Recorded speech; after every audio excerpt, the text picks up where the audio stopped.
ಸ್ನೇಹಿತರೆ, welcome to Karnataka job news YouTube channel. ವೀಕ್ಷಕರೇ, ಕೇಂದ್ರ ಸರ್ಕಾರದ ಅಡಿಯಲ್ಲಿನ ರೈಲ್ವೆ ಇಲಾಖೆಯಲ್ಲಿ ಖಾಲಿರ್ತಕ್ಕಂಥ 11,127 ALP ಅಂದರೆ ಅಸಿಸ್ಟೆಂಟ್ ಲೋಕೋ ಪೈಲಟ್ ಹುದ್ದೆಗಳ ಭರ್ತಿಗೆ ಅರ್ಜಿಗಳನ್ನು ಆಹ್ವಾನಿಸಲಾಗಿರುತ್ತೆ.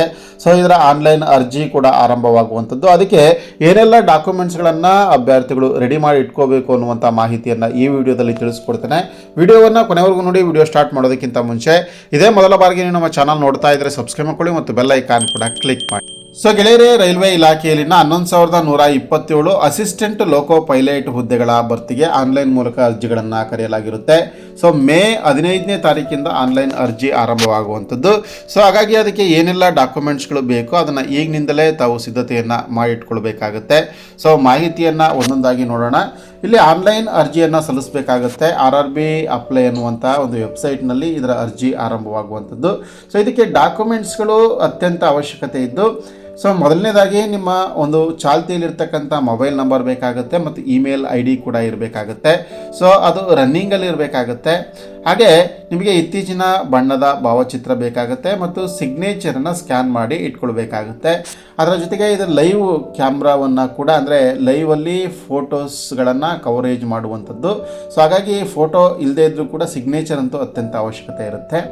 ಆಮೇಲೆ 10th ಮಾರ್ಕ್ಸ್ ಕಾರ್ಡ್ ಬೇಕಾಗುತ್ತೆ, ನಿಮ್ಮ ಜನ್ಮ ದಿನಾಂಕದ ದಾಖಲೆಗಳು, ಹಾಗೆ ನಿಮ್ಮ ನೇಮು, ತಂದೆ ಹೆಸರು, ತಾಯಿ ಹೆಸರು ಮತ್ತು ಇನ್ನಿತರ ಡೀಟೇಲ್ಸ್ಗಳನ್ನು ಈ 10ನೇ ತರಗತಿಯ ಅಂಕಪಟ್ಟಿಯ ಆಧಾರದ ಮೇಲೆ ಅಪ್ಲೋಡ್ ಮಾಡಬೇಕಾಗತ್ತೆ. ಹಾಗೆ ITI ಮತ್ತು ಇನ್ನಿತರ ಡಿಪ್ಲೊಮೊ ಅಂಕಪಟ್ಟಿಗಳು, ಅಂದರೆ ಯಾವ ಹುದ್ದೆಗೆ ಈ ಹುದ್ದೆಗೆ ಸೂಟಬಲ್ ಆಗಿರ್ತಕ್ಕಂಥ ಕ್ವಾಲಿಫಿಕೇಷನ್ನ ಮಾರ್ಕ್ಸ್ ಕಾರ್ಡ್ ಅತ್ಯಂತ ಅವಶ್ಯಕ. ಅದರ ಅಂಕಗಳನ್ನು ನಾವು ಇಲ್ಲಿ ಅಪ್ಲೋಡ್ ಮಾಡಬೇಕಾಗತ್ತೆ.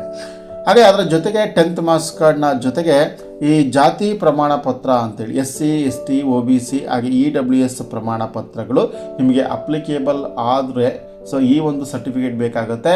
ವೆರಿ ಇಂಪಾರ್ಟೆಂಟ್ಲಿ ಈ SC ST OBC ಸರ್ಟಿಫಿಕೇಟ್ ಅಥವಾ EWS ಸರ್ಟಿಫಿಕೇಟು ಸೆಂಟ್ರಲ್ ಗೌರ್ಮೆಂಟ್ನ ಫಾರ್ಮೆಟ್ನಲ್ಲಿ ಇರಬೇಕಾಗತ್ತೆ. ಇಂಗ್ಲೀಷ್ನಲ್ಲಿ ಇರಬೇಕಾಗುತ್ತೆ, ಸೆಂಟ್ರಲ್ ಗೌರ್ಮೆಂಟ್ನ ಫಾರ್ಮೆಟ್ಸ್ನಲ್ಲಿ ಇರಬೇಕಾಗುತ್ತೆ. SC ST OBC ಸರ್ಟಿಫಿಕೇಟ್ನಲ್ಲಿ very importantly OBC certificate recent 1 year OBC certificate ಇರಬೇಕಾಗತ್ತೆ. ಅದಕ್ಕಿಂತ ಹಳೆಯದಾಯಿತು ಅಂತಂದರೆ ಅಲ್ಲಿ ಡೇಟನ್ನು ಎಂಟ್ರಿ ಮಾಡಲಿಕ್ಕೆ ಸಾಧ್ಯ ಇಲ್ಲ. ಹಾಗಾಗಿ OBC certificate recent 1 year certificate ಇರಬೇಕು. SC STಗೆ ಅದಕ್ಕೆ ಯಾವುದೇ ಕಾಲಮಿತಿ ನಿಗದಿಯಾಗಿಲ್ಲ. ಆಮೇಲೆ Aadhaar card very important. Aadhaar card ನಮಗೆ ರಿಜಿಸ್ಟ್ರೇಷನ್ ಮಾಡೋದಕ್ಕೆ ಬೇಕಾಗುತ್ತೆ. ಡಿಸ್ಚಾರ್ಜ್ ಸರ್ಟಿಫಿಕೇಟ್ ಬೇಕಾಗುತ್ತೆ. ರೈಲ್ವೆ ಉದ್ಯೋಗಿ ಅಥವಾ ಇನ್ನಿತರ ಸೆಂಟ್ರಲ್ ಗೌರ್ಮೆಂಟ್ ಉದ್ಯೋಗಿ ಆಗಿದ್ದರೆ ನಾನ್ ಅಬ್ಜೆಕ್ಷನ್ ಸರ್ಟಿಫಿಕೇಟ್ ಅಥವಾ NOC ಇರಬೇಕಾಗುತ್ತೆ.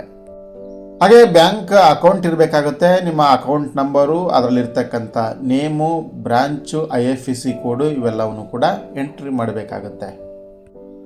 ಗೆಳೆಯರೇ, ಇದಿಷ್ಟು ಕೂಡ ರೈಲ್ವೆ ಅಪ್ಲೈ ಮಾಡ್ತೀರಿ ಅಂತಕ್ಕಂಥವ್ರ ಹತ್ರ ಅವರ ಬಳಿ ಇರಬೇಕಾಗಿರ್ತಕ್ಕಂಥ ಮಿನಿಮಮ್ ಡಾಕ್ಯುಮೆಂಟ್ಸ್ಗಳು. ಮತ್ತು ನಿಮಗೆ ಯಾವುದಾದ್ರೂ ಎಕ್ಸ್ಟ್ರಾ ರಿಲೇಟೆಡ್ ಆಗಿರ್ತಕ್ಕಂಥ ಯಾವುದಾದ್ರು ರಿಸರ್ವೇಷನ್ ಅಪ್ಲಿಕೇಬಲ್ ಆದರೆ ಅದಕ್ಕೆ ರಿಲೇಟೆಡ್ ಆಗಿರ್ತಕ್ಕಂಥ ಸರ್ಟಿಫಿಕೇಟ್ ಕೂಡ ಅವಶ್ಯಕತೆ ಇದೆ.